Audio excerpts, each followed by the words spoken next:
Ago. Mami ala apa? Ago. Amen. Mami. Oh, ala apa ma? Asyik tidak hal kia. Apa ini? Oh, fica. Mami. Ala apa ma? Aku nama mau baca nama. Mau phone lah. Wah phone nama. Iyo leke money lo. Money. Di phone. Au phone ni. Oh. Au phone ni. Oh.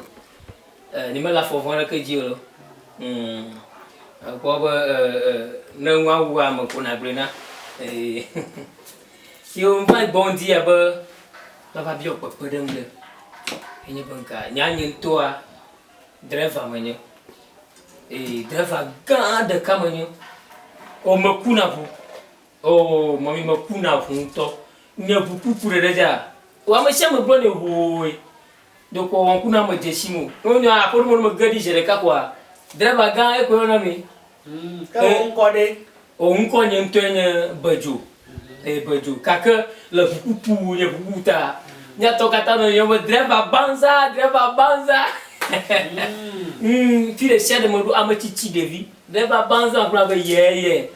Elle va me confier à Blackton. Pour d'Ivoire aina. Pour Blackton aina. Mo pour mo lo. Ta wo to ko pe ne dije. Comme ho pour Blan de Voni. Ye la signifia. Da nya ko pe wi ni ko. Ye ko je buku. Tata boda na male gbegbe. Mo kuna bu o. Sure. Mo pouvoiir. Oh mais nya vi mo ko ne di chafia ne hon Benin. Togo, Ghana, Côte d'Ivoire, Abidjani et Madicha Fimo Club pour le oui, on me dit le moment jamais n'a vu rien non. Quand y a kata ne va visiter.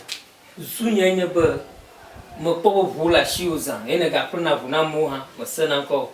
Ma de puno. Na jivoire kana ne ha.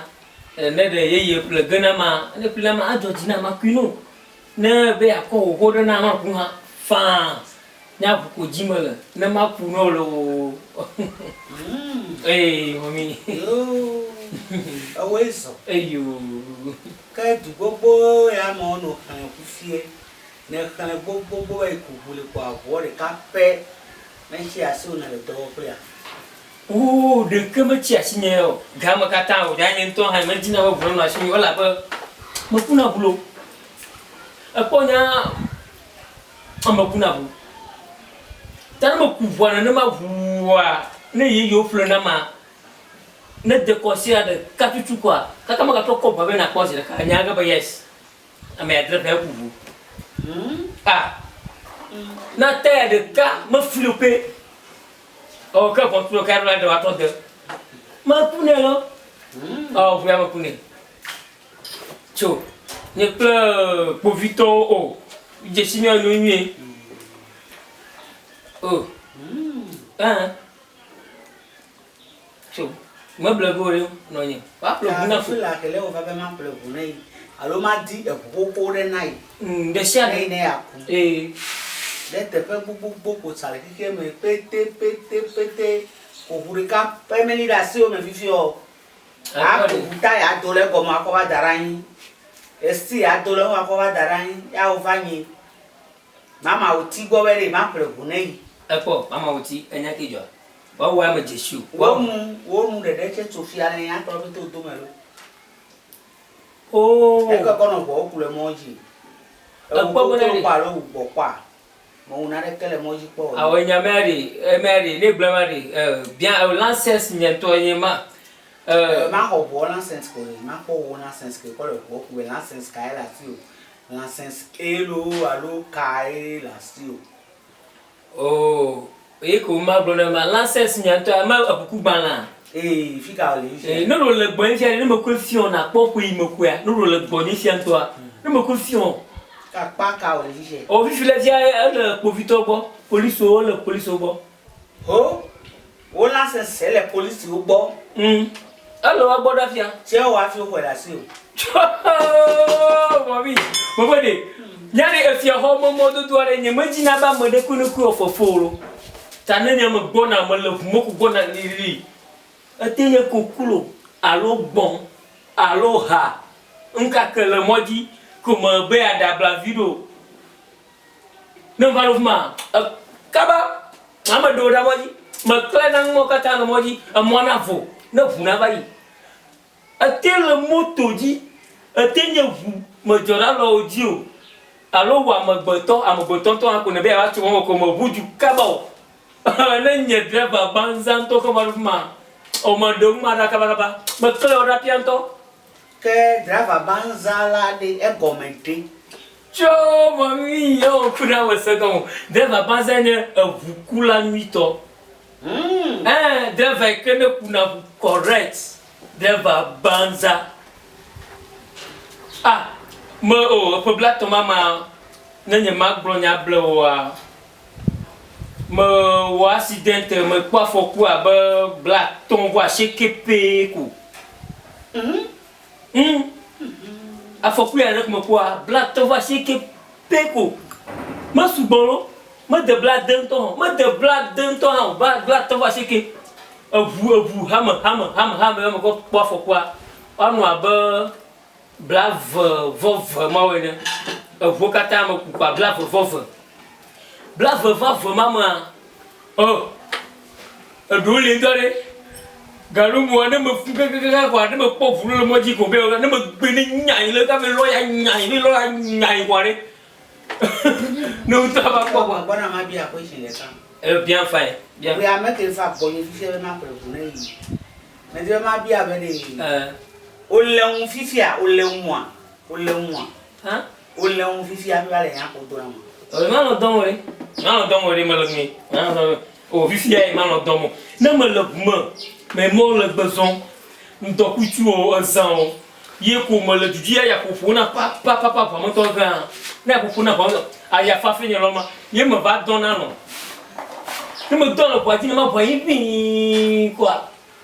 Il y a un tout truc, je me dis que c'est la baille. Oh, il y a des gens qui me disent que c'est baille, le gars. Je tout glace, je tout que je me balade, je me dis baille. Vous imaginez aux photos, au point mli. Voilà, il y a des gens qui me disent que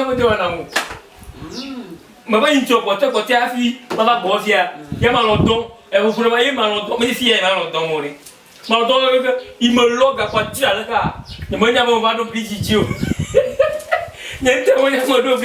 Il me log à que toi me que tu l'as. À quoi ne bon me le y a toi me y a tu pour vivre. Mais j'ai pas là c'est mon Togo. Il me pousse au chat. Oh le toi voilà. Oh le toi me pleure voilà. Tiens. T'as même mon zonga alors nyang mo kata wa anya tifufu anya me de anya du boubou. Oh, ma bade, moi me tonne ni ya. Anya, mia de to ni. Quoi? Mia papa mo. Attends, ni mo djuma. Fika non ni tu vois. Fima to ni, maman ni mo film que. Ta o nya me fisia. O nya me tonto fisia. Oh, nya. Maman be toi.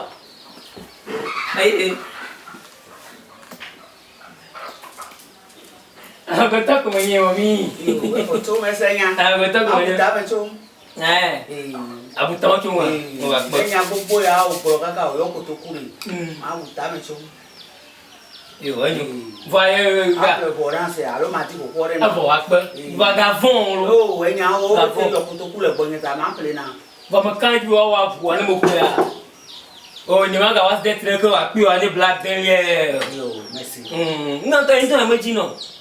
Imagine, mata mas de vi document vi acidenta document vi va me yogata na pula nya acident o ma o va buni choa o va brûler mima aina me blacheke vove oh nya ho ku nya te fe oh mane fofo molola me kuna bula o deva banza de oh police oje sini me bona club wale ka wo tira wa so gana de gboma amudo do la chara fu ma ta ni joda oje sini jo koi koi ma pe ho na koi ma do ma lo ba ma bla na fina jo mahama Any puniche. But you must feel came a long balaga. Or 2 glasses ago. You just don't enjoy our way. And you could be long was that they know about way. And we are Mopura. That Aflaganami. O Maplena. Dakari. The man for Naricana. A warning Maplena. When I'm a glad daily, you don't know. Un come baby, me pelo funao. I made a cool at Tony Mary, hanging blood daily, a worry. My family now. Oh, mommy, woman, your blood daily was the thing. I may have cool as you. Oh, don't look at my country now. My I need to pull running house, but with some more 2 points. Oh, you could have accident me. And you could have. Jeje kura yo je tonton o no kwe koja nye kwe ale ma pouvoirs na jeje na ya break kumale ko jikasoya ya o driver banza na nya tepe ya ko isia